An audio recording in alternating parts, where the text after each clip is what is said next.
Hello everyone, I'm going to discuss the questions of section C. These are the questions of social science set 2 year 2025 to 26. These are short answer type questions. Each question carries 5 marks. There are 5 questions altogether. The 25th question is as follows. Workers too had their own understanding of Mahatma Gandhi and the notion of Swaraj. Support the statement in context of plantation workers of Assam. Whenever there are questions of 3 marks, just bear one thing in point. You just need to write 3 points. If there are 2 marks questions, then you can write 2 points. If there are 3 marks questions, then you have to write only 3 points. If there are 5 marks questions, then you can write either 4 points or 5 points. Let us discuss the answer. Workers too had their own understanding of Mahatma Gandhi and the notion of Swaraj. Support the statement in context of the plantation workers of Assam.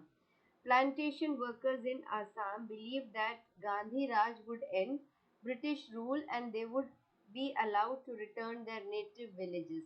Under the Inland Emigration Act of 1859, plantation workers could not leave the tea gardens without permission. During the non cooperation movement, thousands of workers left the plantations and started walking home, believing that Swaraj meant freedom from British rule and freedom to move. However, many were caught by the police and brutally punished. I hope you have understood the answers. Many plantation workers in Assam believed that Gandhi Raj would end British rule. They were wrong. They would be allowed to return to their native villages. Under the Inland Emigration Act of 1859, the plantation workers were prohibited to leave the tea gardens without permission.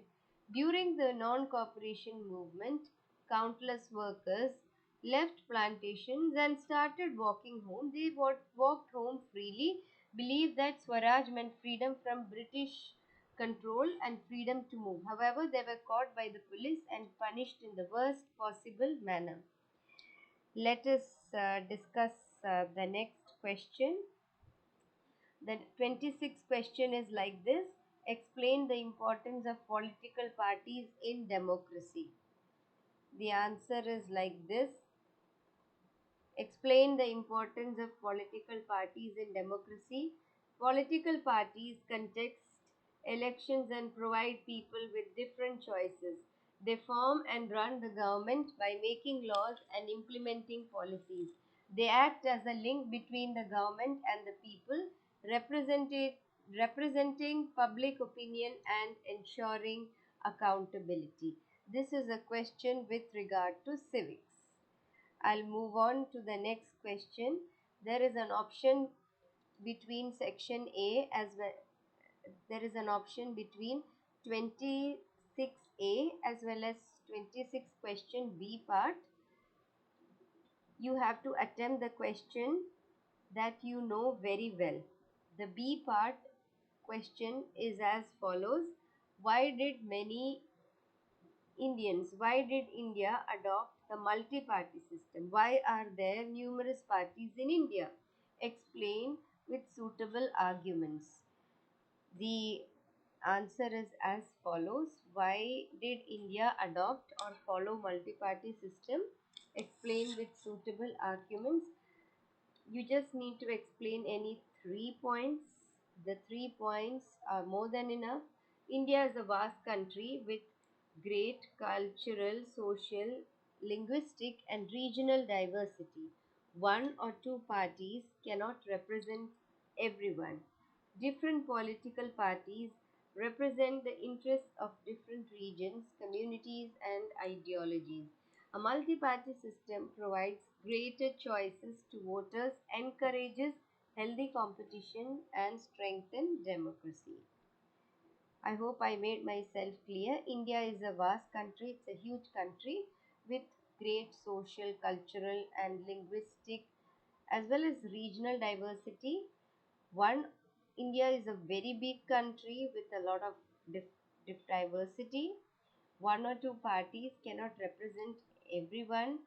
There should be many parties that can represent the interests of all the people in India. Different political parties represent the interests of different regions. Different political parties show the interests of different people. They show the interests of different regions, communities, and ideologies. A multi party system provides greater choice to voters.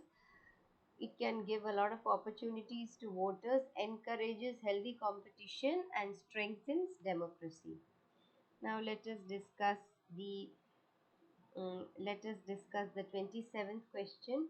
Power sharing is the very spirit of democracy. Support the statement suitable suitable arguments. Power sharing is a question regarding civics. Power sharing is the very spirit of democracy. Support the statement with suitable arguments. Power sharing makes sure that every section of the society gets a free share in decision making. Power sharing means that all the citizens should have decision in a democracy. All the citizens should have decision making capacity. It reduces the chances of conflicts among different social. Linguistic means languages. It reduces the chances of differences or conflicts among various social, linguistic, and religious groups. It promotes political stability, national unity, and better governance. It is very much essential because it gives political stability, national unity, and better governance or better rule, making democracy more effective. Next question. Let us do the 23rd question. Yeah.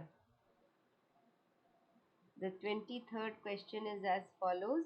Read the question of Rinja and answer the question that follows. The story of Rinja. Rinja lived with her family in a small village at the outskirts of Dipu in Assam.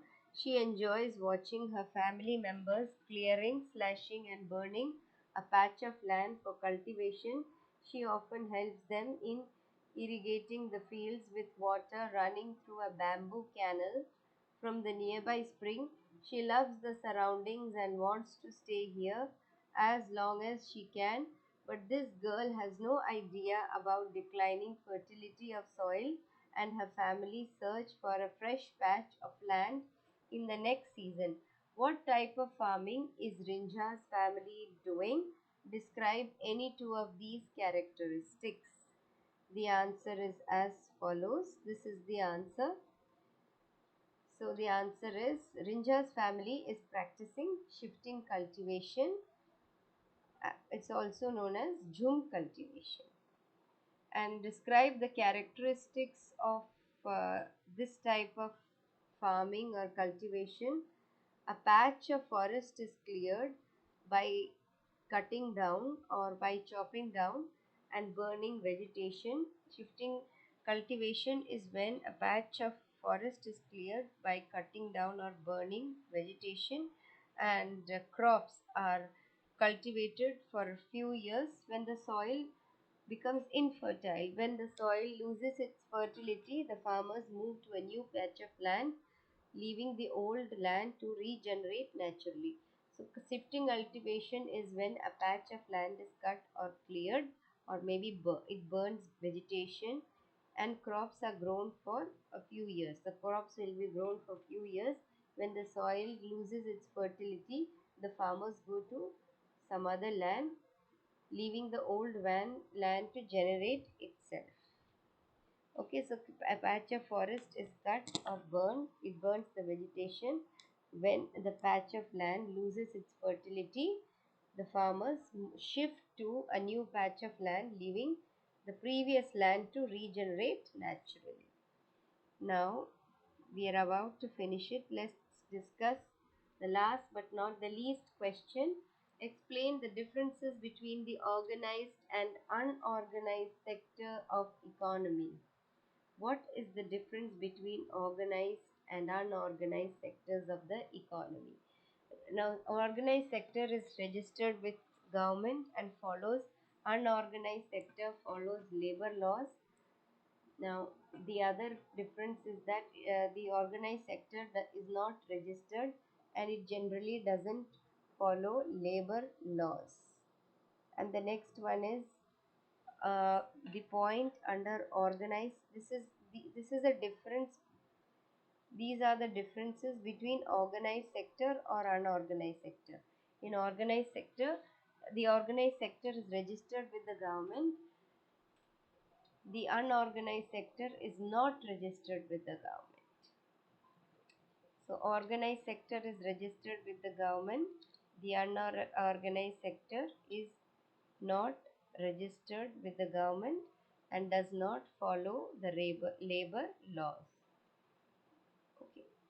Now, workers receive fixed wages, paid leave, job security, and other benefits like PF and pension. In organized sector, the 1 minute. In organized sector, the workers receive fixed amount of money. It could be paid leave, job security, and other benefits like PF and function. Now, in unorganized sector, the workers are paid less wages. They have irregular employment and they have no social security benefits. The examples are government offices, banks, schools, large factories. I'll give you one more example. The examples of unorganized sector is street vendors, domestic workers, small shops, and agricultural labor. I have explained all the questions from question number 25 to 29. We will discuss part D of set 2 question paper year 2025 to 2026 in the next video or in the next lecture. Thank you so much.